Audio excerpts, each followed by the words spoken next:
What's good everybody, I'm birdyassassin and this is the Daily Drop for February 18th, 2021. First up, we're going to start with Australian esports because, believe it or not, we have Australian esports. So the Direwolves, which actually started as an esports team back in 2014 in League of Legends, has just acquired AVANT Gaming.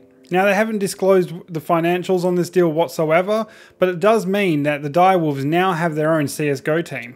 The Direwolves actually became a multi-game organisation back in 2020 when they also bought out NA Esports and the Sydney Drop Bears. This gave them an Overwatch team and also a FIFA team. So it seems the Direwolves are buying up as many esports teams as Microsoft are buying up game developers. Well, if the Direwolves can't find any more other esports teams on the East Coast, hopefully they don't come over to the West Coast and buy out Ground Zero. Now, if you didn't hear, Stadia Games and Entertainment Studios were actually shut down on February 1st. It was pretty big news. I didn't really report on it because everyone kind of saw that it was going to happen. I mean, Google don't really stick with an idea unless it makes them billions of dollars in the first month. So that's exactly what happened. Except it's kind of not exactly what happened. There is a little bit of controversy about this shutdown at the moment, as some industry insiders have actually spoken to developers that worked for Stadia and gotten the scoop. Now, the Stadia Games and Entertainment Studios were shut down on February 1st and there was mass layoffs. We know this.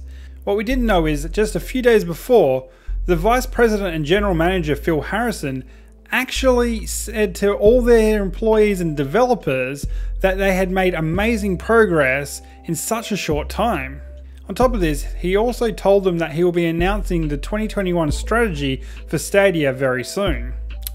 Then, massive layoffs. The studio got shut down.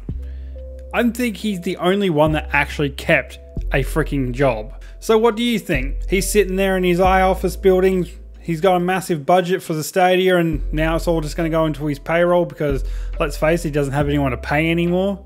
I'm sorry, anyone that thought that this was going to the future of cloud gaming was completely wrong because they don't even want to back up their own product. Either way, I hope those devs find other places to work that really appreciate them and they do well in their careers and not get lied to from their frickin' bosses straight to their faces. And finally, Microsoft has just shared out information to developers about a new program they're running to help accessibility in games. Now, if you haven't seen it before, you should look up the Xbox Accessibility Controller. It's widely available on the market, like you can buy it from most game shops or JB Hi-Fi, Harvey Norman.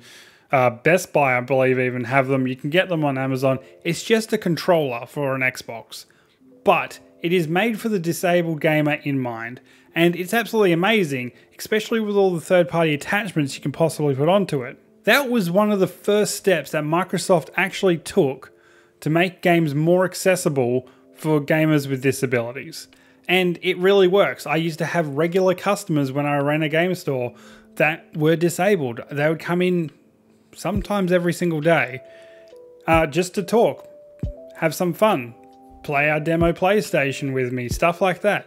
It was a great time, but a lot of them couldn't even hold a controller. The Xbox Accessibility Controller changed all of that practically overnight. So I'm a big fan of this controller, seriously, and I'm a big fan of everything that Microsoft has been doing since then, like this new program they've just announced.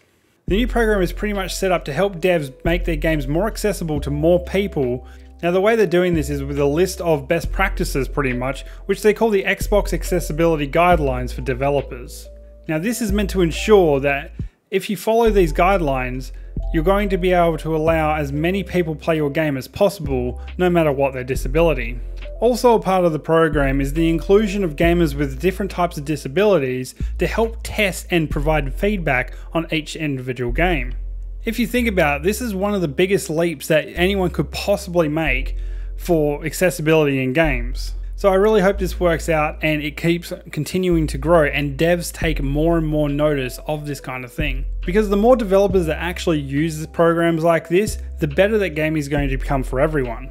In saying that though, probably the best accessibility features I've seen in a game so far, without any extra controls or anything like that, is literally The Last of Us Part 2.